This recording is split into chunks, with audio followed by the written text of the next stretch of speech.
ప్రభువైన యేసుక్రీస్తు నామములో కూడి వచ్చిన అందరికీ కూడా వందనాలు తెలియజేస్తున్నాను. ఈ బైబిల్ క్లాస్ 27th బైబిల్ క్లాస్లోకి మీ అందరినీ కూడా నేను ఆహ్వానిస్తూ ఉన్నాను.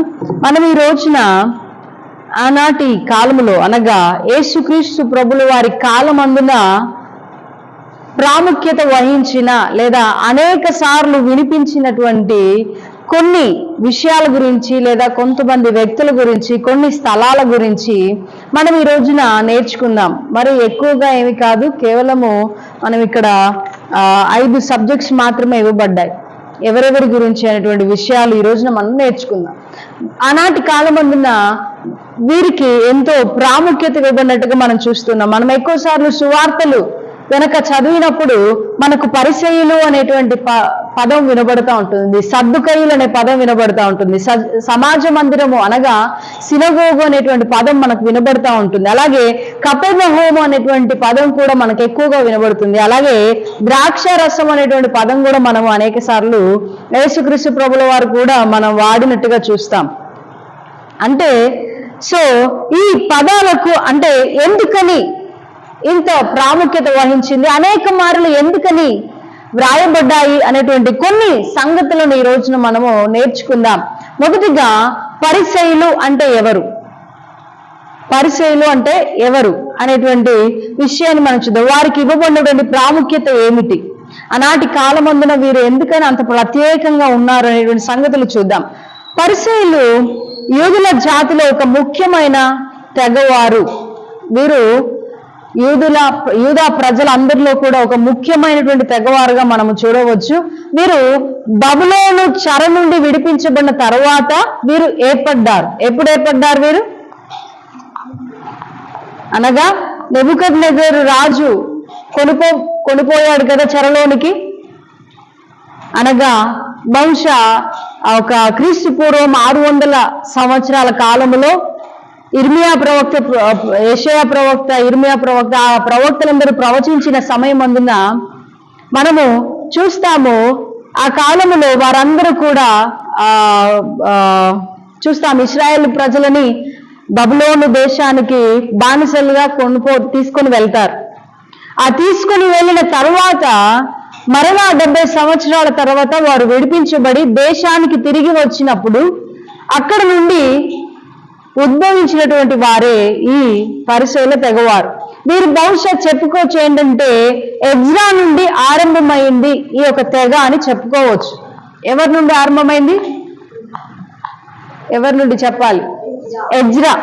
మనం చూస్తాం ఎజ్రా అనేటువంటి పుస్తకాన్ని బైబిల్ గ్రంథంలో మనం చూస్తాం. ఎజ్రా తను తానుగా బోధించడానికి, ధర్మశాస్త్ర గ్రంథాన్ని ధ్యానించడానికి, దానిని బోధించడానికి తను తాను నియమించుకున్న ఒక యాజకుడిగా మనం చూస్తాం. ఒక లేవీయుడు, ఒక యాజకుడు ఈ ఎజ్రా. సో ఈ ఎజ్రా నుండి ఈ పరిసయ్యుల తెగ ఆరంభించబడింది. అంటే గుర్తింపు లేదు, కానీ కొద్దిమంది ఈయన ఫ్యాన్స్ ఉంటారు కదా, అలాగా చాలా సంవత్సరాల వరకు ఆ ఫ్యాన్స్ అసోసియేషన్ ఫాలో అయిందనమాట.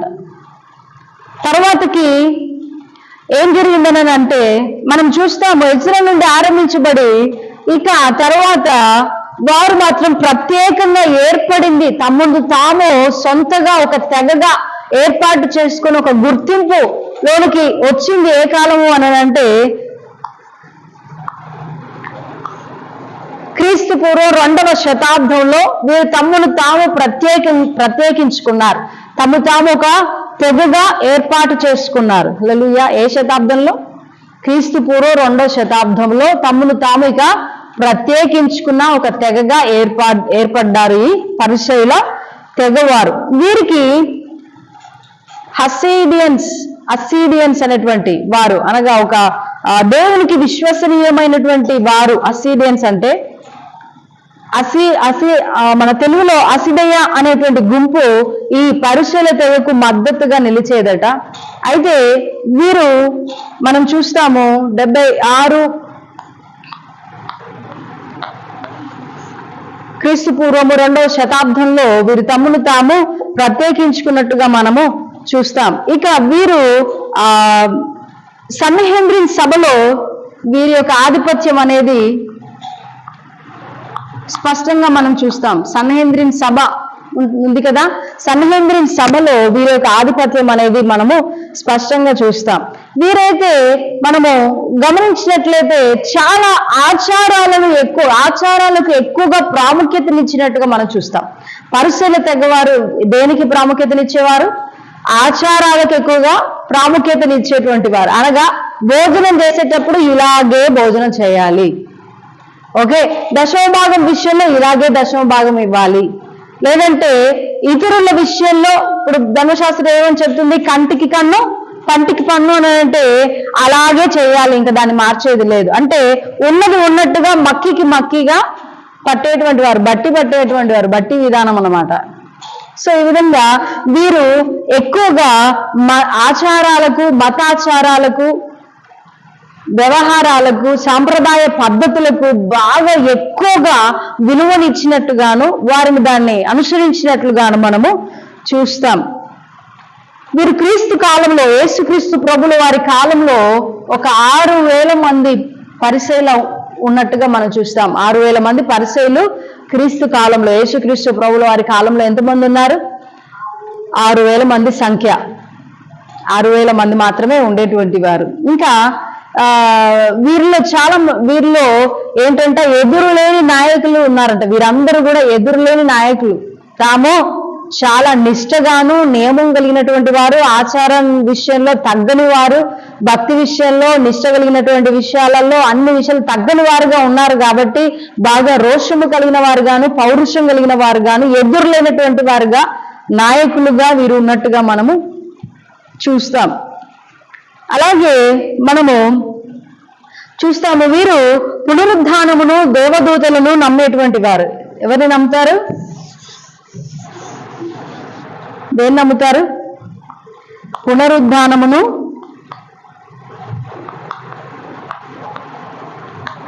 దేవదూతలను నమ్ముతారు వీరు. అంటే పునరుద్ధానం ఉంది అని నమ్ముతారు. అలాగే దేవదూతలు కూడా ఉన్నారని నమ్ముతారు వీరు. అలాగే ఇంకా మనం చూస్తాం, వీరిలో చాలా మంది గనులైనటువంటి వారు మనకు కనబడతారు. ఎవరైనా గుర్తున్నారా మీకు? పరిసయ్యులలో నుండి రక్షించబడినటువంటి గనులైనటువంటి వారు ఎవరైనా మీకు గుర్తున్నారా? పరిసయ్యులకు తెగకు చెందిన వారు, గనులైన వారు మన బైబిల్లో ఉన్నారు. గమలియేలు గారు, ఇంకా మనం చూస్తాం నికోదేము, అరిమతయి యోసేపు,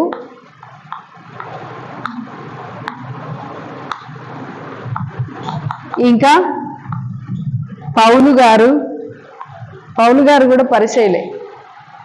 ఈజ్ ఆల్సో ఫారిసీ. పౌలు గారు కూడా పరిసయ్యులే. ఈ విధంగా వీరిలో కొద్దిమంది. అయితే బయటికి రాని వాళ్ళు ఉన్నారు. యేసుక్రీస్తుని నమ్ముకున్న వాళ్ళు చాలా మంది ఉన్నారు, అనుసరించేటువంటి వారు చాలా మంది ఉన్నారు, సీక్రెట్ గా ఫాలో అయ్యేవారు ఉన్నారు. పరిసయ్యుల తెగలో వాళ్ళు కూడా చాలా మంది యేసుని నమ్మినట్టుగా మనం చూస్తాం. కానీ వాళ్ళ పేర్లు మెన్షన్ చేయబడలే. ఎందుకంటే వారికి ఇష్టం లేదన్నమాట. యేసుని వెంబడిస్తున్నానని బయటికి చెప్పుకోవడం అనేది ఇష్టం లేదు. కాబట్టి తమ పేర్లు బయటికి రానియలే. అయితే వారిలో కొద్ది మంది మనము వారి పేర్లు చూస్తాం. అరిమతయి యోసేపు ఒకరు, అలాగే నికోదేము గారు యోహాను సువార్త 3వ అధ్యాయంలో కనబడతారు. సో ఈ విధంగా పౌలు గారు అయితే మనకు తెలుసు, పరిసయ్యుల తెగకు సంబంధించిన వారే, సంఘమును హింసించినటువంటి వారు మనం చూస్తాం. కానీ కాలక్రమాన దేవుడు తనను దర్శించి పౌలుగా మార్చినట్టుగా మనం చూస్తాం. ఈ విధంగా వీరు గనులైనటువంటి వారు. గమలీయేలు కూడా పరిసయ్యుల తెగకు చెందిన వారే, కానీ యేసును వెంబడించిన వ్యక్తి కాదు. పరిసయ్యుల తెగకు చెందిన వ్యక్తి గమలీయేలు గారు. సో ఈ విధంగా మనం చూస్తాం, వీరిలో చాలా మంది గనులైనటువంటి వారు, శ్రేష్ఠులైనటువంటి వారు ఉన్నారు. అయితే వీరు యేసుక్రీస్తు ప్రభుల వారు యూదుల ఆచారాలను ఆచరింపడు అని, విశ్రాంతి దినమును ఆచరింపడు అని చెప్పేటువంటి వారు, ఆరోపణ చేసేటువంటి వారు. యేసుక్రీస్తు ప్రభుల వారు యూదుల ఆచారాలను ఆచరించడని, విశ్రాంతి దినమును ఆచరించడని యేసయ్య మీద నిందలు వేసేటువంటి వారు. అంత మాత్రమే కాదు, యేసయ్య ఒక దయ్యం పట్టిన వాడని కూడా అన్నాడు. పాపులతో భోజనం చేయవాడని కూడా అన్నారు. అవునా? పాపులతో భోజనం చేసేవాడని కూడా అన్నారు. జక్కయ్యతో భోజనం చేసినప్పుడు అన్నట్టుగా మనం చూస్తాం. ఇంకా ఈ విధంగా అయిన తర్వాతకి ఇక యేసుక్రీస్తు ప్రభుల వారిని చంపే విషయంలో, అనగా యేసుక్రీస్తు ప్రభుల వారిని పట్టించే విషయంలో, ఆయనను సంహరించాలని సద్దుకైలు పరిసయ్యులు ఇద్దరు, రెండు తెగల వారు, వారికి ఎంత భేదాభిప్రాయాలు ఉన్నా యేసయ్యను పట్టించే విషయంలో, యేసయ్యను చంపాలన్న ఆ ప్రయత్నంలో మాత్రం వీరిద్దరు తెగల వారు కలిసినట్టుగా మనము చూస్తూ ఉన్నాం. సో ఈ విధంగా పరిసయ్యులు, అలాగే సద్దుకైలు మనం చూస్తాం.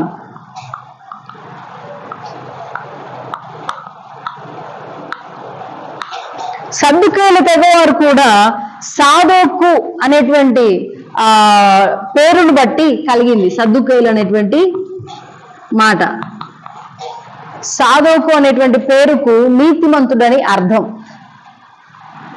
వీరు కొద్దిమంది అయినప్పటికీ చాలా గొప్ప ఉద్యోగంలో ఉన్నటువంటి వారు గాను, స్థితిమంతులుగాను వీరు ఉన్నట్టుగా మనం చూస్తూ ఉన్నాం. అయితే వీరు చాలా ప్రభుత్వంలో అనేకమైన ఉద్యోగాలు చేసేటువంటి వారుగా వీరు ఉన్నారు. అయితే వీరు మాత్రము మక్కాబీలకు వ్యతిరేకులుగాను, అలాగే పారంపర్యాచారాలకు వ్యతిరేకులుగా మనం చూస్తాం. అనగా ఎక్కువగా ఆచార వ్యవహారాలను వీరు నమ్మేవారు కాదు. కేవలము పాత నిబంధన లేఖనాలను మాత్రమే వీరు అనుసరించేవారుగా మనం చూస్తాం. అలాగే పునరుద్ధానము, దేవదూతలు లేరు అని వీరు చెప్తారు. పునరుద్ధానమును, దేవదూతలు లేరు, పునరుద్ధానం లేదు, మళ్ళా చనిపోయిన తర్వాతకి మరలా జీవిస్తారు అనేటువంటి దానిని వీరు నమ్మేవారు కారు. అందువల్ల ఒకసారి అనుకోకుండా పౌలు గారు సభలో ఉన్నప్పుడు పౌలు గారిని పట్టుకున్నప్పుడు సద్దుకైలు పరిసయ్యులు ఇద్దరు ఉన్నారని చెప్పి వారిద్దరికి గొడవ పెట్టిస్తాడు పౌలు. సభ యొక్క టాపిక్ ని డైవర్ట్ చేసినట్టుగా మనం చూస్తూ ఉన్నాం. సో ఈ విధంగా వీరు యేసుక్రీస్తు ప్రభుల వారి విషయంలో మాత్రము పరిసయ్యులు, సద్దుకైలు రెండు తెగల వారు ఒక్కటైనట్టుగా మనం చూస్తూ ఉన్నాం. హింసించే విషయంలో వీరిద్దరు కూడా, అపోస్తులను హింసించే విషయంలో, యేసుక్రీస్తు ప్రభుల వారిని హింసించే విషయంలో మాత్రము వీరి సిద్ధాంతాలు వేరైనప్పటికీ యేసయ్యను హింసించడానికి వీరు ఒక్కటయ్యారు, అపోస్తులను హింసించడానికి వీరు ఒక్కటయ్యారు. ఆ విధంగా వీరిని మనము చూస్తాం. వీరు చాలా చిన్న తెగవారు, ఎక్కువ సంఖ్య అనేటువంటి వీరు లేదు, కానీ మంచి ఉద్యోగస్తులుగా, మంచి గొప్ప స్థానంలో ఉన్నట్టుగా వీరిని మనం చూస్తాం. సో ఇది వీరి యొక్క ప్రత్యేకత. మూడవదిగా సమాజ మందిరము లేదా సినగోగు. ఓకే, సమాజ మందిరం అనాడు మనము చూస్తాము, అనేక సార్లు రాయబడి ఉంటుంది సమాజ మందిరము, సినగోగు. యేసుక్రీస్తు ప్రభుల వారు సమాజ మందిరంలో బోధిస్తున్నట్టుగా మనం చూస్తాం. అనేక సార్లు అపోస్తులు కూడా సమాజ మందిరానికి వెళ్ళినట్టుగా మనం చూస్తాం. సమాజ మందిరానికి ఆనాటి కాలంలో ప్రత్యేకత ఉన్నట్టుగా మనం చూస్తాం.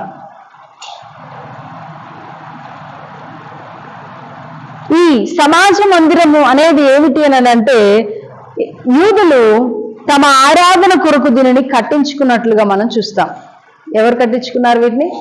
యూదా ప్రజలు దేవుని ఆరాధన చేయడానికి కట్టించుకున్నట్టుగా మనము చూస్తూ ఉన్నాం. ప్రతి పట్టణంలో, ప్రతి ఒక్క గ్రామంలో కూడా ఒక్కొక్క సమాజ మందిరం అనేది ఉండేది. దేవాలయం ఒక్కటే ఉన్నప్పటికీ సమాజ మందిరాలు మాత్రం అనేకం ఉండేవి. దేవాలయం యెరూషలేములో ఒకటే దేవాలయం ఉండేది, కానీ సమాజ మందిరం మాత్రం అనేక స్థలాలలో, అనేక ప్రాంతాలలో ఇది ఉన్నట్టుగా మనం చూస్తాం. ఈ సమాజ మందిరము లేదా సినగోగు అనేది చిన్న పిల్లలకి ఈ ధర్మశాస్త్రమును నేర్పించుటకు అనువైన స్థలంగా దీన్ని వాడేటువంటి వారు. యూదా ప్రజలైనటువంటి వారి చిన్నపిల్లలకి సమాజ మందిరంలో వీరికి నేర్పించేటువంటి వారు ధర్మశాస్త్ర గ్రంథాన్ని, దాని యొక్క ప్రాముఖ్యతను, యూదా ప్రజల యొక్క అలవాట్లను, ఆచారాలను, పద్ధతులను నేర్పించేవారుగా మనము చూస్తూ ఉన్నాము. సో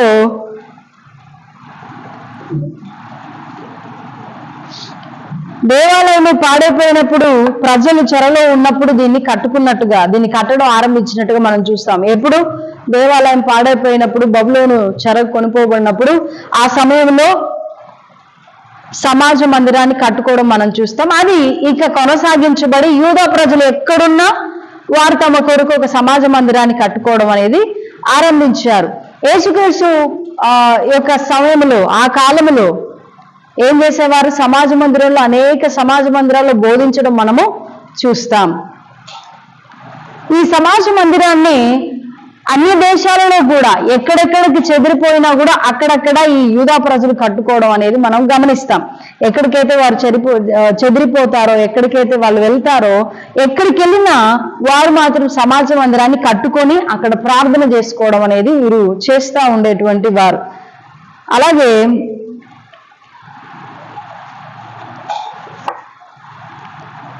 వీరిలో ఒకరిని తమ సమాజ మందిరపు అధికారిగా ఉంచేటువంటి వారట. అలాగే విశ్రాంతి దినం ముందు దీని యందు ఆరాధన చేసేటువంటి వారు. విశ్రాంతి దినం అంటే ఏంటది? విశ్రాంతి దినం ఏమిటది? యూదా ప్రజలకి విశ్రాంతి దినం శనివారం. ఆ శనివారం రోజున అందరూ కూడా, యూదా ప్రజలందరూ కూడుకొని ఈ సమాజ మందిరంలో ఆరాధన చేసేటువంటి వారు. అందులో దీని యందు స్త్రీలు ఒకవైపు, పురుషులు ఒకవైపు ప్రత్యేకంగా కూర్చునేటువంటి వారట. అలాగే ఇక్కడ 2 నుండి 5 రోజుల వరకు దేవుని వాక్యాన్ని వినుటకు కూడుకునేటువంటి వారు. 2 నుండి 5 రోజుల వరకు మంచిగా ఎప్పుడంటే అప్పుడు వీరు వాక్యాన్ని వినడానికి అందరూ కూడా కలుసుకునేటువంటి వారట. ఇప్పటికి కూడా ఇదే విధానాన్ని యూదా ప్రజలు పాటిస్తున్నట్టుగా మనము చూస్తాము. ఇప్పటికీ కూడా, అనగా ఇప్పుడు ఈనాటి కాలంలో కూడా యూదా ప్రజలు సమాజ మందిరాలు వాడుతూ, సమాజ మందిరాలని కట్టుకుంటూ, వాటిని ఉపయోగిస్తూ, ప్రార్థన చేస్తూ, ఆరాధన కూడుకోవటం ఇప్పటికి కూడా మనము గమనిస్తాము. సో క్రీస్తు శకము 70వ సంవత్సరానికి 394 సమాజ మందిరాలు ఉండేవట. 394 సమాజ మందిరాలు ఎప్పటికి ఉండేవి? 70వ సంవత్సరానికి, యేసుక్రీస్తు ప్రభుల వారు అనగా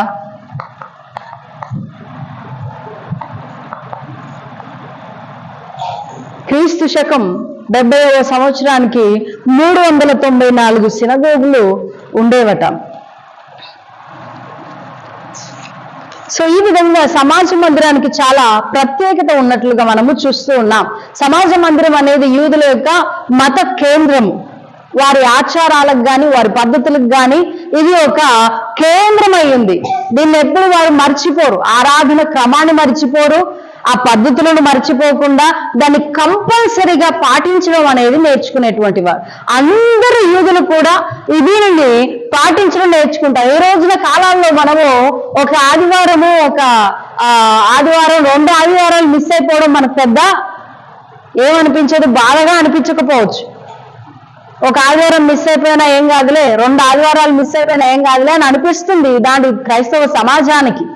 కానీ మిస్ అవ్వకుండా, ఒక్క వారం కూడా మిస్ అవ్వకుండా దేవుడి మందిరంలో కనిపించడమే ఒక క్రైస్తవుడు యొక్క కేంద్రమై ఉండాలి, ప్రాముఖ్యత అయి ఉండాలి. క్రీస్తుకే, ఆరాధనకి, సంఘమునకు, మందిరానికి అంత ప్రాముఖ్యత ఇవ్వగలిగినప్పుడే దానిని మన భక్తిని మనం సరైన విధంగా కొనసాగించగలుగుతాం. ఆనాటి యోధులు వారు తమ భక్తిని అంత చక్కగా కొనసాగించడం గల కారణం ఏమిటి అని అంటే గనక వారు కంపల్సరీ, అది తప్పనిసరిగా కూడుకునేవారు, తప్పనిసరిగా ఆరాధించుకునేవారు, తప్పనిసరిగా వాక్యాన్ని వినేవారు. అది ఒక వారి జీవన విధానంలో ఒక అలవాటు. ఒక్కరు కూడా మిస్ అయ్యేటువంటి వారు కాదు. గనుకనే ఆ భక్తిని, ఆ సంప్రదాయాన్ని, ఆ మతమును వారు ఇప్పటి వరకు కూడా ముందుకు తీసుకురాగలుగుతున్నారు. కారణం అది. ఒకవేళ కనుక వాళ్ళు ఏం కాదులే అని మూలకు పెట్టుంటే ఇప్పటి వరకు దాన్ని కొనసాగించగలిగేవారా? అప్పుడెప్పుడో ఆరంభించబడినటువంటి ఈ క్రమము, అనగా కనీసం 2000 సంవత్సరాల దగ్గర నుండి ఆరంభించబడిన ఈ క్రమము వారు కొనసాగిస్తున్నారంటే కారణం ఏమిటి? ఈ భక్తిని వారు కొనసాగించడం వల్లనే. క్రైస్తవ సమాజానికి కూడా ఇదే అవసరం. ఒక ఆదివారం మిస్ అయిపోతే ఏం కాదులే అని అనుకునేటువంటి వారికి, నిర్లక్ష్యం చేసేటువంటి వారికి మనం నేర్చుకోవాల్సింది ఏమిటి అని అంటే, ఒక్క వారం కూడా మిస్ కాకుండా మన ఈ మధ్య ఒక పాస్టర్ గారు ఎంతో చక్కటి సాక్ష్యాన్ని చెప్తున్నారు. ఏమిటా సాక్ష్యం తెలుసా? ఒక తల్లి అంట ఒక్క వారం కూడా మిస్ అయ్యేది కాదట ఆరాధనకి. తాను జీవించినంత కాలం ఒక్క ఆదివారం కూడా లేటుగా రాలేదట, ఒక్క ఆదివారం కూడా మిస్ కాలేదట. అది దేన్ని సూచిస్తుందో తెలుసా? దేవుడి పట్ల తనకున్న భక్తిని సూచిస్తుంది, ప్రేమను సూచిస్తుంది. భక్తిని, ప్రేమను సూచిస్తుంది. ఈనాడు మనం అనేక మందిని నిర్లక్ష్యం, సమయానికి రాలేము, ఒక ఆదివారం రాకపోయినా పర్వాలేదు కదా, అందువల్లే భక్తిని సరిగా మనము కొనసాగించలేకపోతున్నాం. అలాగే చూద్దాం ఒకసారి, ఆనాటి కాలంలో కపెర్నహూముకు ఎంతో ప్రాముఖ్యత ఉంది. యేసుక్రీస్తు ప్రభుల వారు నజరేతు అనేటువంటి ఊరు నుండి వచ్చి కపెర్నహూముకి వచ్చినట్టుగా మనం చూస్తాం. ఇది యోర్దాను నదికి దగ్గరగా ఉన్నటువంటి, అతి సమీపంగా ఉన్నటువంటి ప్రాంతము. అలాగే జెబూలూను, నఫ్తాలి ప్రాంతాలలో ఉన్నట్టుగా మనం చూస్తాం. అలాగే ఇక్కడ మనము ఏంటంటే ఇది యూదుల యొక్క నివాస కేంద్రంగా ఉన్నట్టుగా మనం చూస్తాం. కపెర్నహూము అనేది ఒక మంచి, అప్పుడే వర్ధిల్లుతున్న ఒక సిటీ లాంటిది, ఒక మంచి సిటీ లాంటిది. కాబట్టి వర్ధిల్లుతా ఉంది మంచిగా. అక్కడ వ్యాపారాలు అనేవి బాగా జరుగుతూ ఉండేవట అక్కడ. అలాగే చాలా ముఖ్యమైనటువంటి ప్రాంతంగా, ముఖ్యమైన పట్టణంగా మనం చూస్తాం. యేసుక్రీస్తు ప్రభుల వారు కపెర్నహూము అనేటువంటి పట్టణములో చాలా అద్భుతాలు చేసినట్టుగా మనం చూస్తాం. అక్కడ సమాజ మందిరాలలో బోధించినట్టుగా మనం చూస్తాం. అక్కడ ఒక సమాజ మందిరంలో ఒక దయ్యము పట్టినటువంటి వ్యక్తిని బాగు చేసినట్టుగా మనం చూస్తాం. అలాగే ఇక్కడే పేతురు యొక్క అత్తను స్వస్థపరిచినట్టుగా మనం చూస్తాము. అలాగే నలుగురు చేత మోయబడినటువంటి పక్షవాయువు వ్యక్తి ఇంటి పైకప్పు తీసివేయబడి తాను యేసుక్రీస్తు ప్రభువారు ముందు దించబడింది ఈ పట్టణంలోనే.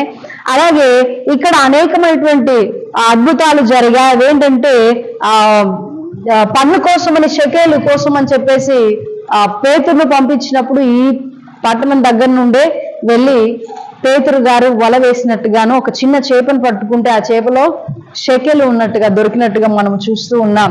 అలాగే కపెర్నహూము పట్టణానికి చెందిన వారే మత్తయి గారు, అలాగే పేతురు, యోహాను, ఆంద్రేయ, అలాగే యాకోబు. అలాగే మనము చూస్తాము ఇక్కడ అనేకమైన అద్భుతాలు మనము యేసుక్రీస్తు ప్రభుల వారుగా జరిగించినట్లుగా మనము చూస్తాము. ఇక్కడే యేసుక్రీస్తు ప్రభుల వారు నజరేతు పట్టణస్థులు, నజరేతు గ్రామము వారు యేసును తిరస్కరించినప్పుడు, యేసుక్రీస్తు ప్రభుల వారు తిరస్కరించినప్పుడు అక్కడి నుండి వచ్చి కపెర్నహూములో నివాసం చేసినట్టుగా మనము చూస్తున్నాము. కపెర్నహూములో నివాసం చేసినట్టుగా మనం చూస్తాం. సో ఈ విధంగా యేసుక్రీస్తు ప్రభుల వారు ఈ పట్టణం విషయం కూడా ఏడుస్తూ బాధపడినట్టుగా మనం చూస్తాం. కపెర్నహూము, నువ్వు ఎప్పటికైనా మెస్సియాను అర్థం చేసుకొని యాక్సెప్ట్ చేసి ఉంటే బాగుండేది, ఆహ్వానించి ఉంటే బాగుండేది అని చెప్పేసి యేసే గురించి, మెస్సియా గురించి యేసుక్రీస్తు ప్రభుల వారు చెప్పినట్టుగా మనం చూస్తాం. అయ్యో కొరాజీనా, అయ్యో అనేటువంటి పదాలు యేసుక్రీస్తు ప్రభుల వారు కపెర్నహూము గురించి కూడా చెప్పినట్టుగా మనం చూస్తాము. అలాగే ఈ పట్టణము కొన్ని సంవత్సరాల తరువాత నాశనము చేయబడ్డట్టుగా మనం చూస్తాం. ఒక బహుశా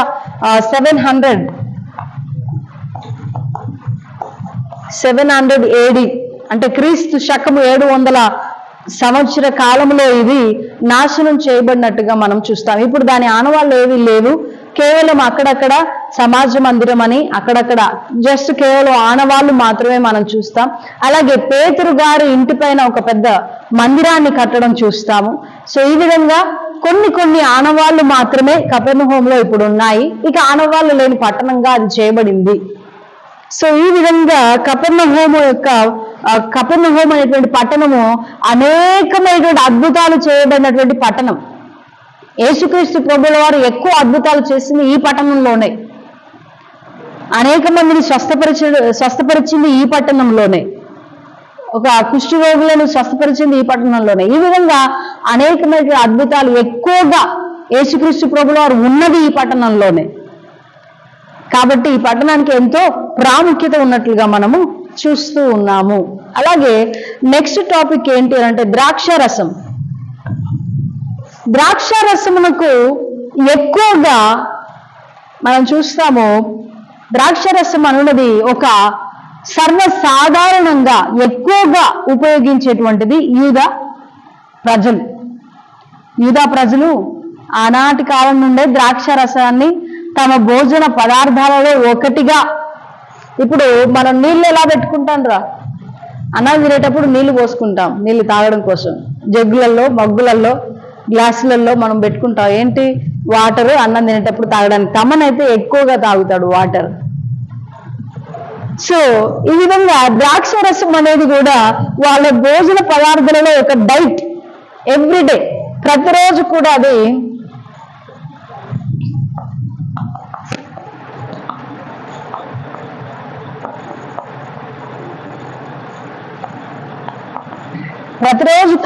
తమ ఆహార పదార్థాలకు దీనిని కలిపేటువంటి వారు, తప్పనిసరిగా వారి భోజనాల్లో ఇది చేర్చేటువంటి వారట. అలాగే ద్రాక్ష పండ్లు అనేవి వారి దేశంలో అతి విస్తారంగా పండేటువంటి పంట. ద్రాక్ష పండ్లు, ద్రాక్ష చెట్లు, ద్రాక్ష తోటలు ఇశ్రాయేలు దేశంలో, ఆ యూదా దేశంలో అతి విస్తారంగా పండేటువంటి, అతి సాధారణంగా ఎక్కువగా పండించేటువంటి పంట ఈ ద్రాక్ష తోట పంట. కాబట్టి వారు అన్నిట్లోనూ దీన్ని వాడుతున్నట్టుగా మనం చూస్తాం. క్రొత్త ద్రాక్షరసం అనేది పులియబెట్టని ద్రాక్షరసము, పాత ద్రాక్షరసం పులియబెట్టిన ద్రాక్షరసము అన్నట్టుగా మనం చూస్తాము. అయితే ఏదైనా సరే అది ఆరోగ్యానికి మంచిదంట, ఔషధం అంట. అందుకని దీన్ని ఎక్కువగా వాడేటువంటి వారు, వినియోగించేటువంటి వారు. ఈ ద్రాక్ష పళ్ళను గానుగలలో వేసి తొక్కడం వల్ల ఆ రసం అనేది తీయబడుతున్నట్టుగా మనం చూస్తూ ఉన్నాం. అలాగే ఆ ద్రాక్ష రసాన్ని తిత్తులలోను కుండలలోను దాచిపెట్టేటువంటి వారట. తిత్తులలోను కుండలలోను దాచిపెట్టేవారు. అందుకే యేసుక్రీస్తు ప్రభువు వారు అంటారు, కొత్త ద్రాక్ష రసానికి పాత ద్రాక్ష రసంలో కొత్త తిత్య పోయడం కుదరదు అని చెప్పేసి అంటారు యేసయ్య. అంటే పిగిలిపోతుందంట. సో ఈ విధంగా ఎక్కువగా ద్రాక్ష రసం అనేది వారి భోజన పదార్థాల్లో ముఖ్యమైనది, ప్రాముఖ్యమైనది. అంత మాత్రమే కాదు, పస్కా సమయం మందు, పస్కా పండుగలో యూదా ప్రజలు అనేటువంటి వారు తప్పనిసరిగా దీనిని తాగేటువంటి వారు. పస్కా పండుగ సమయంలో యూదా ప్రజలు అందరూ కూడా దీన్ని తాగేటువంటి వారట. ద్రాక్ష రసం అనేది ఒక ఆశీర్వాదానికి గుర్తు. యూదా ప్రజలకి ద్రాక్ష రసం అనేది ఒక ఆశీర్వాదం, ఒక బ్లెస్సింగ్, ఒక ఆశీర్వాదానికి గుర్తట. అది దాన్ని దుర్వినియోగం చేస్తే శాపం అంట. దుర్వినియోగం చేయొద్దంట, దాన్ని జాగ్రత్తగా వాడుకోవాలి. అదొక ఆశీర్వాదం అని బైబిల్ గ్రంథం తెలియజేస్తా ఉంది. అలాగే యేసుక్రీస్తు చేసిన మొదటి అద్భుతం దేనికి సంబంధించింది? యేసుక్రీస్తు ప్రభుల రసం చేసినటువంటి మొదటి ద్రాక్షరసం. అవునా? ద్రాక్షరసం పెళ్లి విందులో, కానా అనేటువంటి పెళ్లి విందులో, ఊర్లో జరిగిన పెళ్లి విందులో ఏంటి? ద్రాక్షారసం అయిపోయినప్పుడు యేసుక్రీస్తు ప్రభుల వారు నీటిని ద్రాక్షారసంగా మార్చినట్టుగా మనం చూస్తాం. మొదటి సూచక క్రియ యేసుక్రీస్తు ప్రభుల వారు చేసింది ద్రాక్షారసమే. అలాగే యేసుక్రీస్తు ప్రభుల వారు చివరిగా తన అప్పగింపబడిన రాత్రి ఏమంటారండి, అక్కడ కూడా శిష్యులందరితో కూడా ద్రాక్షారసంతో పాటు అక్కడ విరోధమైనటువంటి రొట్టె, అలాగే నిబంధనకు గుర్తుగా ద్రాక్షారసాన్ని ఇచ్చినట్టుగా మనం చూస్తాం. అంటే యేసుక్రీస్తు ప్రభుల వారు వాడింది మొదటి ద్రాక్షరసం, అలాగే చివరిది కూడా ద్రాక్షారసంతోనే ఎండైనట్టుగా మనం చూస్తాం. సో ఈ విధంగా యేసుక్రీస్తు ప్రభుల వారు కూడా ప్రాముఖ్యంగా దీని విషయంలో చూసినట్టుగా, వాడినట్టుగా, ఉపయోగించినట్లుగా మనము చూస్తూ ఉన్నాం. అలాగే పౌలు గారు అంటారు తిమోతితో ఏమంటారు? నీ ఆరోగ్యము నిమిత్తము, నీ కడుపు జబ్బు నిమిత్తము నువ్వు కొంచెము ద్రాక్షరసం తీసుకో, ఎక్కువగా తీసుకోకు, దాన్ని అలవాటు చేసుకోకు, కానీ నీ అవసరాన్ని బట్టి ఎంతో కొంత కడుపు నొప్పి తగ్గడం కోసం కడుపు జబ్బు నిమిత్తం నువ్వు వాడవయ్యా అంటూ పౌలు గారు తిమోతికి రాసిన మొదటి పత్రిక 3వ అధ్యాయం 8వ వచనంలో రాసినట్టుగా మనము చూస్తూ ఉన్నాం. అలాగే నాజీరు చేయబడిన వారు, ప్రతిష్ఠించుకున్న వారు, యేసుక్రీస్తు ప్రభువుల వారి పని చేసే పరిచర్య చేసేటువంటి వారు, అంటే నాజీరు చేయబడిన వారు, దేవుడి కోసం తమను తాము ప్రతిష్ఠించుకున్న వారు మాత్రము ద్రాక్ష రసాన్ని తాగేటువంటి వారు కాదు, ద్రాక్ష రసాన్ని ఉపయోగించేవారు కాదు. బాప్తిస్మం ఇచ్చి యోహాను కావచ్చు, సంసోను కావచ్చు, యేసుక్రీస్తు ప్రభుల వారు కావచ్చు, ఈ విధంగా కొద్దిమంది దానిని ఉపయోగించలేదు. నాజీరు చేయబడినటువంటి వారు అనగా వెంట్రుకలను కట్ చేపించుకోకుండా ప్రతిష్ఠించుకున్నటువంటి వారు ద్రాక్ష రసాన్ని ముట్టకుండా ఉన్నవారు. అలాగే కొద్దిమంది ఉన్నారు, అంటే వారు ద్రాక్ష రసాన్ని తాగరు ఎప్పుడు కూడా తమ జీవితంలో. అది ఒక ప్రత్యేకత, ప్రతిష్టత. ఈ విధంగా ద్రాక్ష రసం అనేది మనము చూస్తాము. సో మనము ఈ వారము ఈ విషయాలు నేర్చుకోవడం జరిగింది. అలాగే వచ్చే వారంలో కూడా మరికొన్ని కొత్త విషయాలు నేర్చుకోవడానికి మనము ప్రయత్నం చేద్దాము. దేవుడి బైబిల్ క్లాస్ను దీవించి ఆశీర్వదించును గాక. ప్రార్థన చేసుకుందాం.